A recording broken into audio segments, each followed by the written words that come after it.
Hi, this is Kim with Mom's Creative Moments, and I just wanted to come to you with another installment in the recent heritage albums that I've been doing, and just give you some more ideas.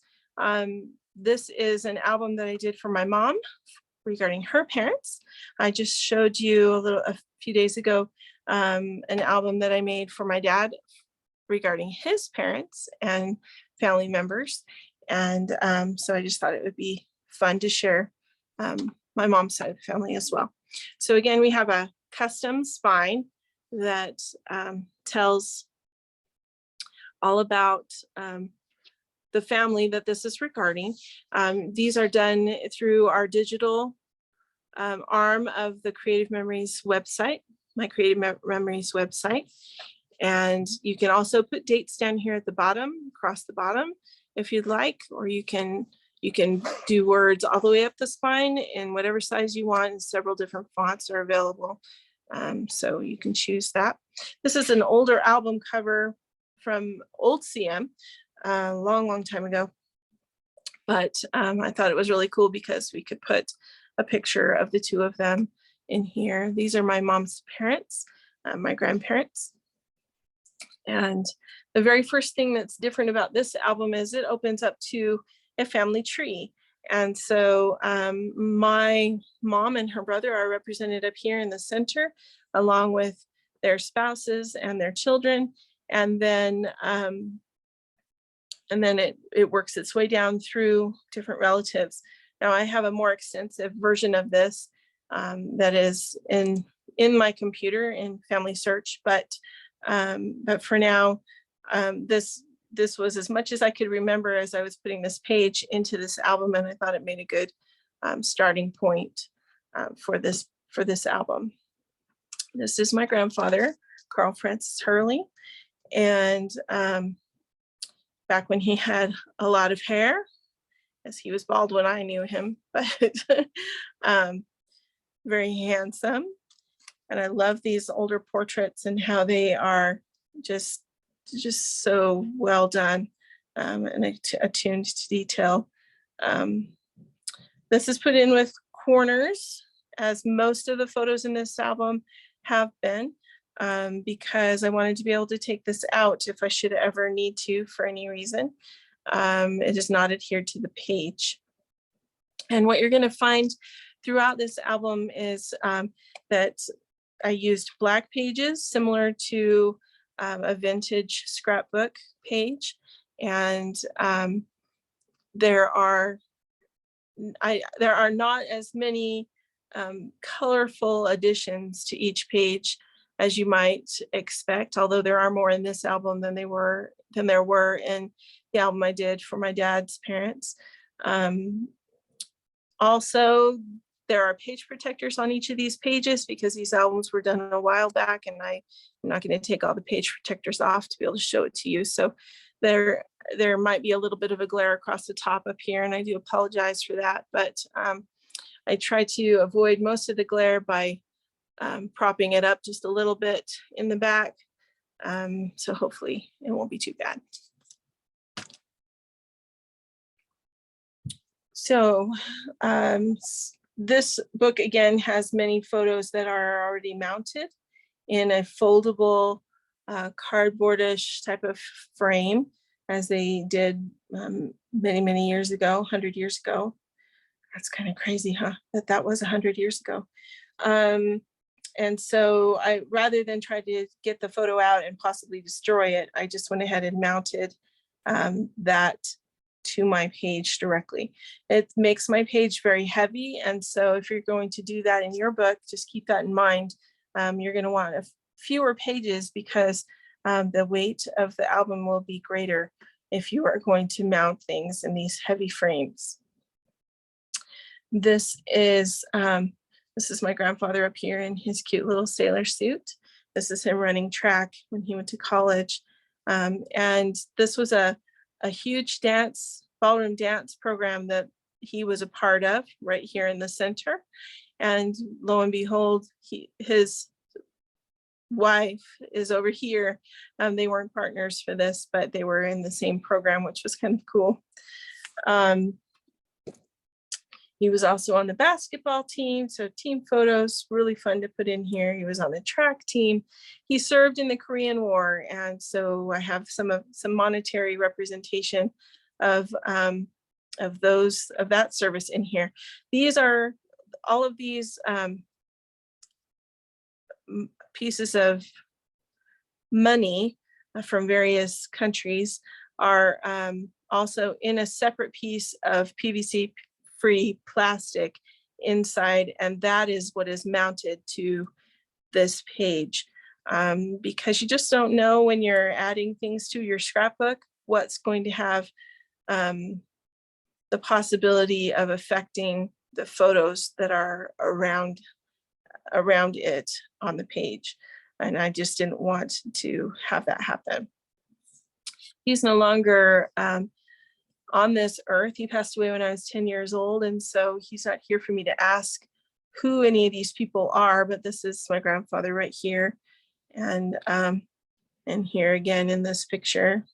And so I'm assuming that these pictures were representing his experience overseas. This is my uncle, his firstborn. And these were some postcards that were sent to and from. And when my parents were old enough to,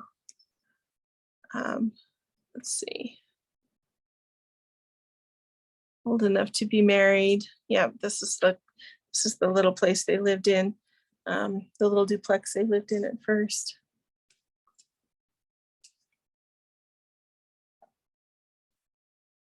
This is me, and this is me. My grandfather, we called him Poppy.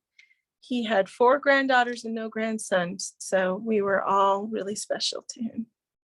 And he was a part of the Albar Shrine in San Diego, which is also another arm of Masonry, if you're familiar with that.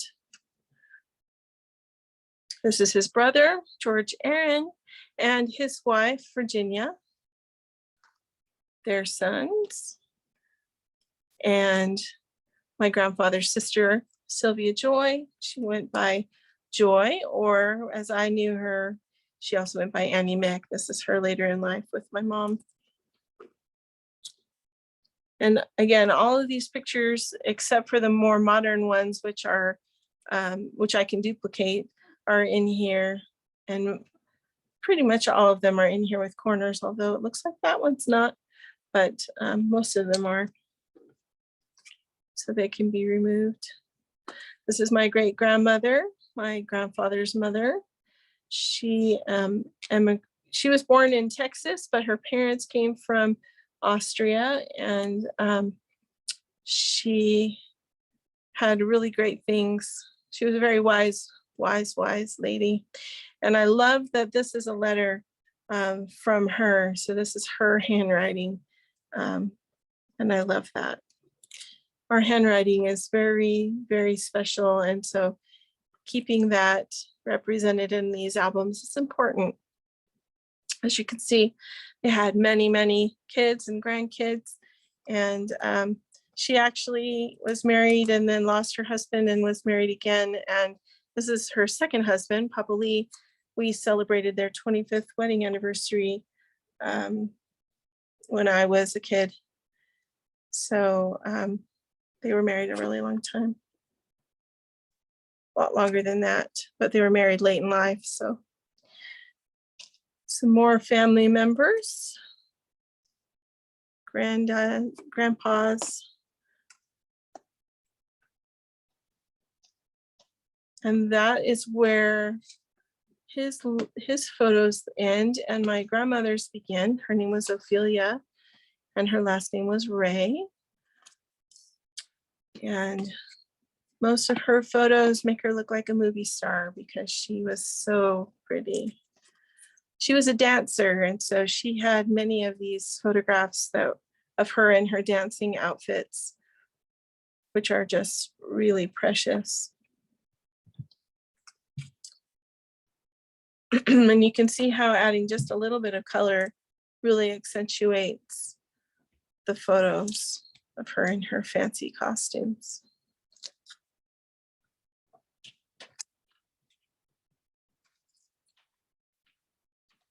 She was a tiny, tiny lady. Mom tells stories about how her feet were only a size 6, I think, or something like that. And that was the display size that the department stores would display their shoes. They would display a size 6. And so when they were done with that display, they would put all those shoes down in the basement. So, and sell them really cheap. So Ophelia would go and buy her shoes, and she would buy 10 pairs of shoes at a time because she could get them so inexpensive from the basement of the department store. It's kind of fun things.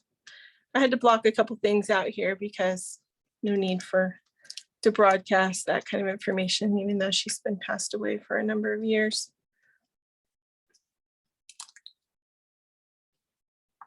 And this is her cousin. My mom had contact with him later in life, obviously, and his wife. And they were really the only people that we knew from that side of the family, because my grandmother didn't know a lot of her family growing up. So there wasn't a lot of contact there, unfortunately.